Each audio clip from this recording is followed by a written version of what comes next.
बिस्मिल्लाहिर्रहमानिर्रहीम, अस्सलाम वालेकुम नाजरीन। मैं हूं बाबर हयात और आप देख रहे हैं 24/7 उर्दू न्यूज पर होमेक्स पेंट्स के ताउन से बाबर हयात शो। नाजरीन, होमेक्स पाकिस्तान का लीडिंग पेंट्स ब्रांड है और इसके अलावा ये वो पेंट ब्रांड है जिसको दुनिया के मुख्तलिफ ममालिक में एक्सपोर्ट भी किया जाता है। और मजे की बात यह है कि आज मैच हो रहा है अफगानिस्तान का और अफगानिस्तान में भी होमेक्स पेंट्स को बहुत पसंद किया जाता है। जैसे हम अफगानिस्तान को पसंद करते हैं ऐसे ही हमारे अफगानी भाई जो हैं वो होमेक्स पेंट्स को भी पसंद करते हैं। सो घर बनाइए, दफ्तर बनाइए, दरो दीवार पे हमेशा मोहब्बत के रंग लगाइए और वो है होमेक्स पेंट्स के रंग। इतना तो हक बनता है कि मैं होमेक्स पेंट्स हमारे स्पॉन्सर्स हैं उनका पैगाम आप तक पहुंचाऊं। आज का दिन अफगानिस्तान के शेरों के लिए और बंगाल के टाइगर्स, माफ कीजिएगा बांग्लादेश के टाइगर्स के लिए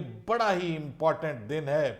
बांग्ला टाइगर्स वर्सेस अफगानी लायंस और एक जबरदस्त किस्म का मैच आज होने जा रहा है एशिया कप 2022 में। और एक दिन का वक्फा हो गया लेकिन उस एक दिन में बड़ी अजीबो गरीब किस्म की कहानियां सामने आई हैं। खास तौर पे नसीम शाह को लेकर के मीडिया के ऊपर बहुत सारी खबरें चल रही हैं। कहा जा रहा है कि नसीम शाह की इंजरी जो है वो बड़ी सीरियस नोयत की है। मुझे कुछ पैगामात दिए गए हैं और कहा गया है कि नसीम शाह की इंजरी को छुपाया जा रहा है और खुदा ना खास्ता नसीम शाह जो हैं वो उनकी काफ इंजरी है, मतलब जो पिंडली की वो इंजरी का शिकार हो गए हैं और शायद उनके कोई मसल्स फट गए, अल्लाह रहम करे।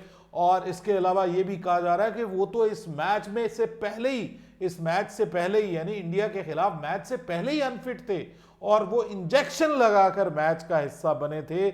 मैं इस पे कंप्लीट आपको जो बिल्कुल ऑथेंटिक खबर है वो आपके साथ शेयर करने जा रहा हूं। क्या वो दूसरे मैच से बाहर हो रहे हैं और क्यों बाहर हो रहे हैं, यानी अगेंस्ट हांगकांग जो पाकिस्तान को 2 सितंबर को मैच खेलना है उसके हवाले से भी आपको अपडेट दूंगा। और फिर हम बात करेंगे अफगानिस्तान वर्सेस बांग्लादेश जो आज मैच खेला जा रहा है उसमें दोनों टीमों की प्लेइंग 11 क्या होगी और किस टीम का पलड़ा भारी है। शारजा में मैच है, शारजा में किसको एज हासिल है, फास्ट बॉलर्स को या स्पिनर्स को। आखिरी 10-12 मैचेस क्या कहते हैं और क्या एवरेज स्कोर होता है वहां पे, इन तमाम मौजूद पर बात करेंगे। लेकिन आगे बढ़ने से पहले आपसे गुजारिश कि अगर आप हमारे नए व्यूअर हैं तो प्लीज हमारे इस चैनल को जल्दी से कर लीजिएगा सब्सक्राइब और बेल आइकन को पुश करना मत भूलिएगा। अगर आप मुझे फेसबुक पे देख रहे हैं तो आप हमारे इस पेज को लाइक कर लीजिए, वीडियोस को लाइक और शेयर कीजिए ज्यादा से ज्यादा।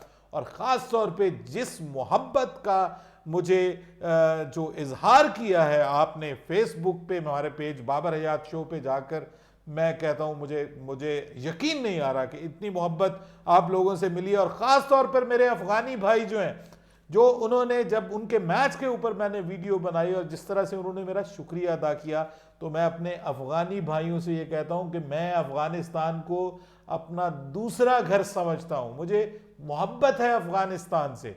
ये जहन में रखिएगा कि मेरे लिए पाकिस्तान मेरा मुल्क है, वतन है और मैं दूसरा घर समझता हूं अफगानिस्तान को। आई विश कि मैं जल्द अफगानिस्तान जाऊं, अफगानिस्तान की क्रिकेट को करीब से देखूं और वहां भी आप लोगों के लिए प्रोग्राम करूं। तो मुझे तो बहुत पसंद है अफगानिस्तान, वैसे भी बहुत खूबसूरत मुल्क है और खूबसूरत लोग आप जैसे जो वहां के रहने वाले हैं उनकी मोहब्बतों को भी सलाम। बात करते हैं जी आज के मैच पे पहले, फिर उसके बाद मैं जरा तफसील से आपको बताऊंगा कि नसीम शाह वाली कहानी क्या चल रही है। आज बांग्लादेश और अफगानिस्तान के दरमियान मैच हो रहा है जी ये शारजा क्रिकेट ग्राउंड में। अगर हम बात करें वहां पर एवरेज स्कोर की, फर्स्ट इनिंग एवरेज स्कोर की, तो तकरीबन 143 वहां का एवरेज फर्स्ट इनिंग स्कोर है। हालांकि वो एक छोटा ग्राउंड है और वहां पे बहुत ज्यादा रन्स बनने चाहिए। अगर पिच कोई चेंज हो और मुमकिन है अच्छी एक फ्लैट पिच बन जाए तो मुमकिन है ये सारे स्टैट्स गलत साबित हो जाएं। लेकिन जो पिछले चंद 10-12 मैचेस हैं उनसे देखा गया है कि 143 जो है वो एवरेज स्कोर है। और फिर यहां पर स्पिनर्स को ज्यादा मदद मिलती है, स्पिनर्स की इकोनॉमी भी अच्छी है, एवरेज भी अच्छी है इन लास्ट 12 मैचेस। और फिर मैच किसका है? अफगानिस्तान का और बांग्लादेश का। अफगानिस्तान के पास भी अच्छे स्पिनर्स हैं और बांग्लादेश की तो कप्तानी ही एक स्पिनर कर रहे हैं। इधर से खैर मोहम्मद नबी, ये भी एक ऑलराउंडर है, स्पिन बॉलिंग ऑलराउंडर है, और दूसरी जानिब शकीब जो हैं वो भी स्पिनर भी हैं और ऑलराउंडर भी हैं और वो अपनी टीम को की कप्तानी कर रहे हैं।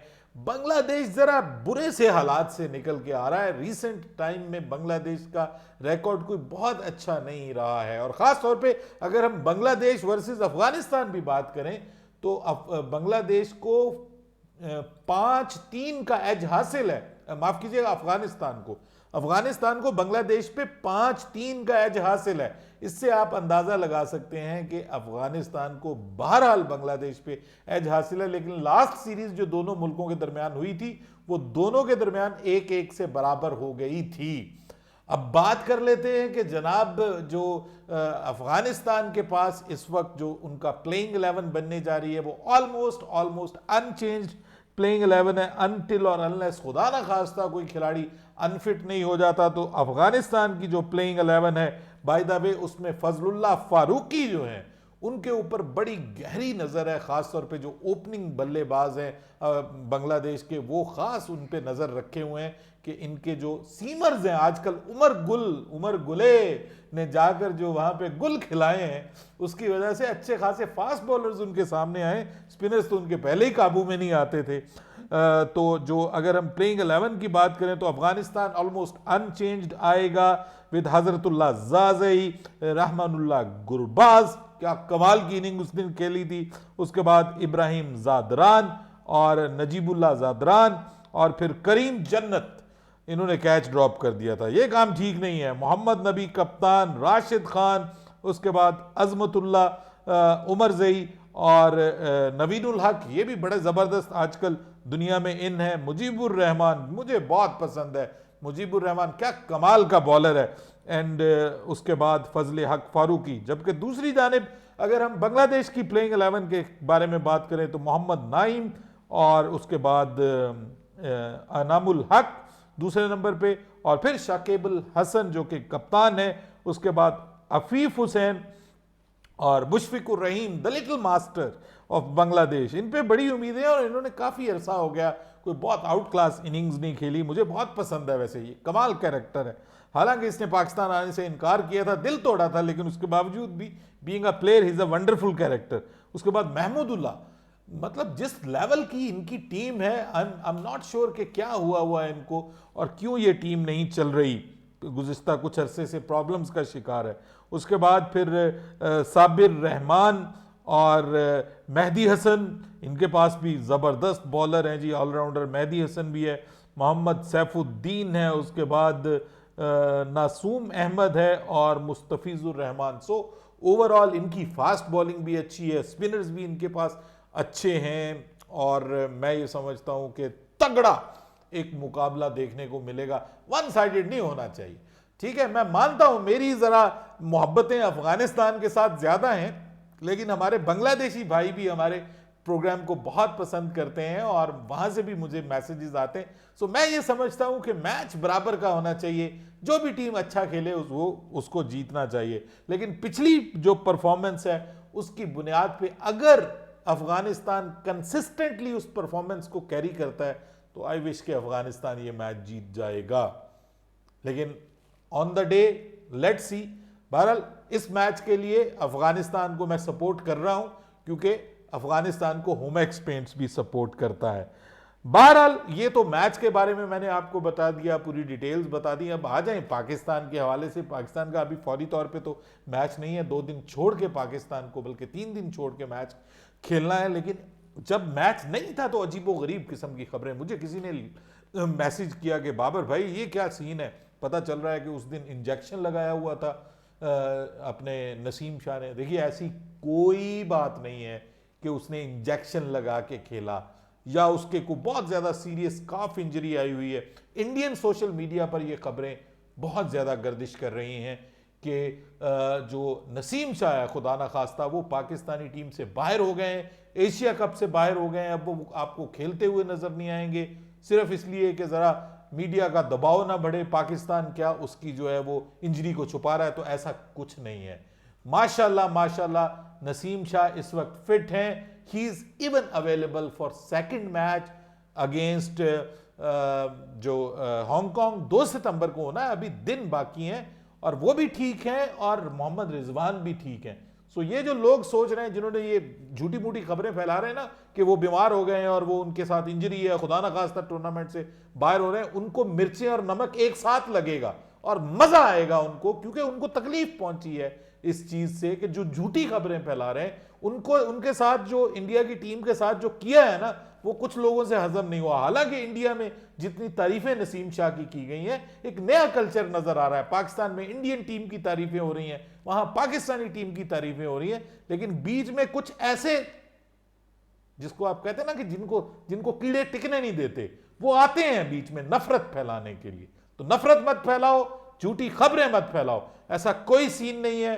माशाल्लाह माशाल्लाह मैंने पीसीबी से कंफर्म किया है, he is fully fit and he will be available for the second match. ये अलग बात है कि पाकिस्तान टैक्टिकली उसको रेस्ट दे दे सेकंड मैच में हांगकांग के खिलाफ, ये अलग बात है, ये पॉसिबिलिटी है कि टैक्टिकली उसको रेस्ट दे दिया जाए ताकि वो अगला जो सुपर 4 का मरहला है उसमें आपका मेन बॉलर है उसके ऊपर आप रिस्क नहीं लेना चाहते, that is another case. Otherwise viewers, Naseem Shah के बारे में फिक्रमंद होने की जरूरत नहीं है। नसीम शाह माशाल्लाह माशाल्लाह फिट हैं, और समझ लीजिए कि बिल्कुल क्लोज तरीन मेरे सोर्सेज नसीम शाह के मामले में जो खबर मैं आपको इंशाल्लाह पहुंचाऊंगा वो कोई और नहीं पहुंचाएगा। बेहतरीन और जबरदस्त हालत में है और इंशाल्लाह पाकिस्तान की जीत में इंपॉर्टेंट रोल प्ले करेंगे। दुनिया के लिए सरप्राइज पैकेज, ये मैंने आज से 1 हफ्ता नहीं 10 दिन पहले कहा था, और कल भी कहा था, परसों भी कहा था, और अब भी कहता हूं कि इंशाल्लाह अल्लाह पाक का साया इस बंदे के सर पे रहे तो इंशाल्लाह ये नौजवान पाकिस्तान के लिए बहुत आगे तक परफॉर्म करेगा। मैच आज देखते हैं जी, हमारे 2 दोस्तों का आपस में टकराव है और उम्मीद है कि इंशाल्लाह बड़ा तगड़ा मैच होगा और कुछ हमें छक्कों चौकों की बरसात नजर आएगी, लेकिन अनफॉर्चुनेटली जहां पे हो रहा है वहां की रेप्यूट कोई अच्छी नहीं है। लेट्स सी कि विकेट कुछ अच्छी बनी हो और अच्छा मैच देखने को मिले। अपनी राय दीजिएगा कमेंट सेक्शन में। बाबर हयात को इजाजत दीजिएगा, अल्लाह हाफिज।